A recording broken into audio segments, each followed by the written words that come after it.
this is my first time using a camera, doing a video, because I usually use my iPod, but music has sort of taken over my life.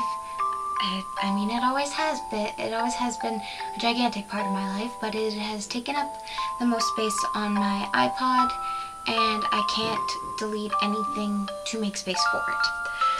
So I'm going to be talking about two trilogies today. The Die For Me trilogy by Amy Plum.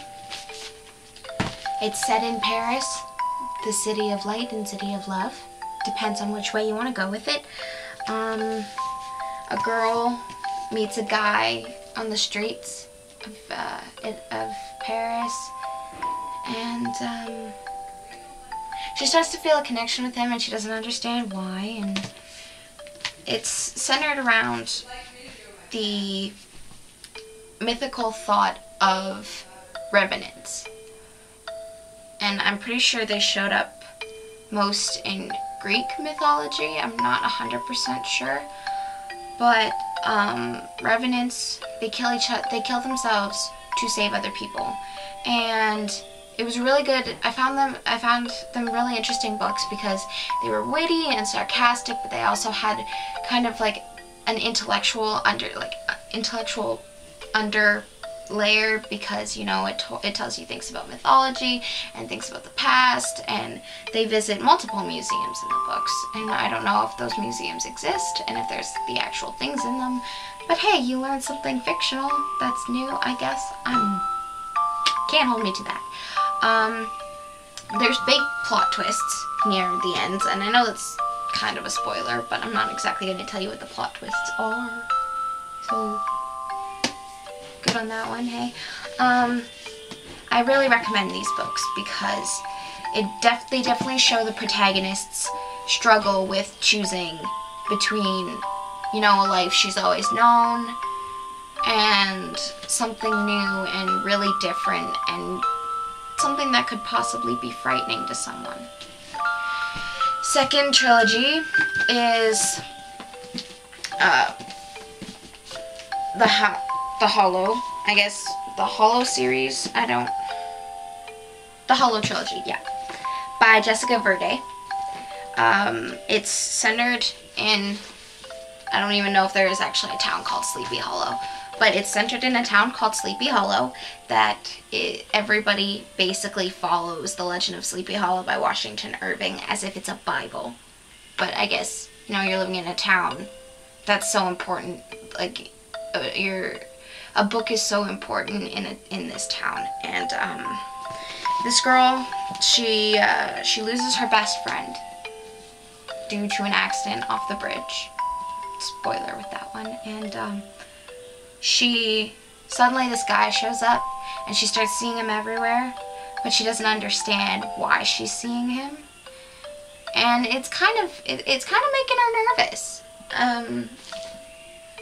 And she talks to him, she gets to know him, and she finds out a lot of things, and she kind of, I think part of it is she's partially discovering who she is, because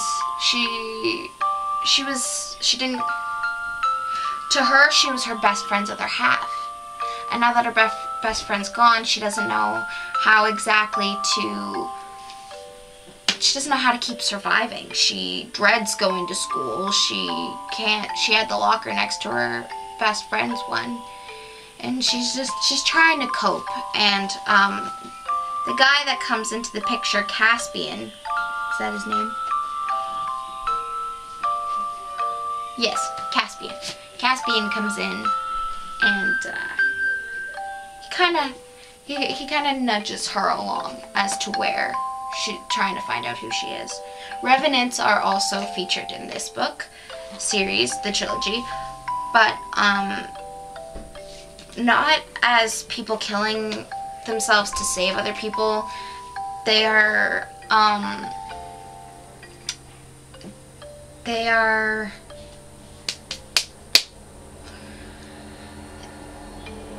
there to help guide people over. Like, when it's someone's, you know, there are unexpected deaths, but then there are people who just die there are times for everyone, and in this book, the revenants are sent there to help guide certain people over to an afterlife kind of thing.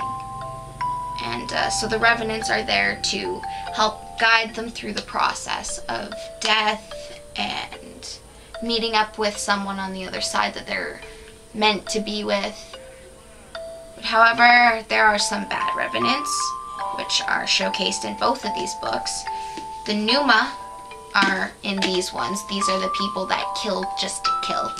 And in this book, there are just bad revenants who keep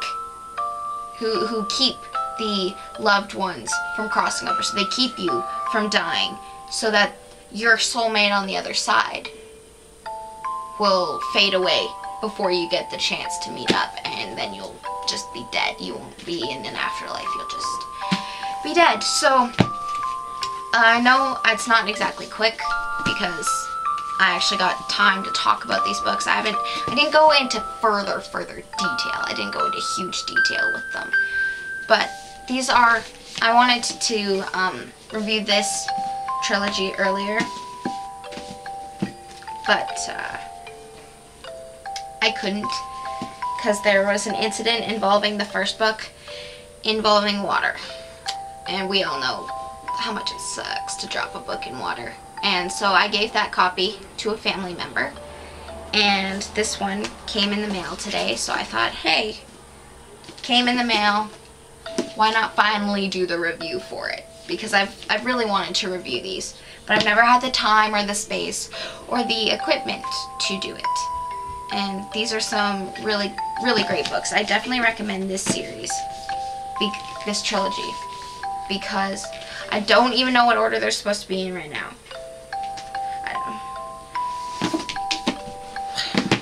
Whatever. I'm just rolling with it. I'm pretty sure Until I Die is the last one. Yeah.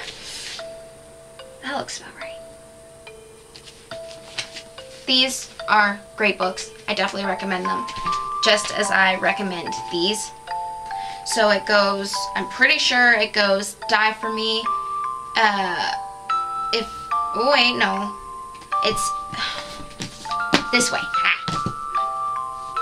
It's Die For Me, Until I Die, or and if I should die. And then this one, it's The Hollow, The Haunted, and The Hidden. All three of these are mismatched. This one is mismatched cover, and it's in hardcover. This one is new cover, hardcover. This one's new cover, paper. These things irk me. Put down in the comments if anybody actually watches this, if having mismatched books irks you too, but you kind of just put up with it because, hey, books are books, and a collection is better than no collection. Subscribe, thumbs up, please, if anybody sees this, because I really do enjoy doing this, and I know, maybe if I had more people watching, I'd have more motivation. This is me, like, totally guilt-tripping you guys into trying to subscribe. Anyway, I know I didn't do a music or movie review. I don't really have time for it, nor do I have the motivation for it. I really just wanted to get these two reviewed. Okay? Bye.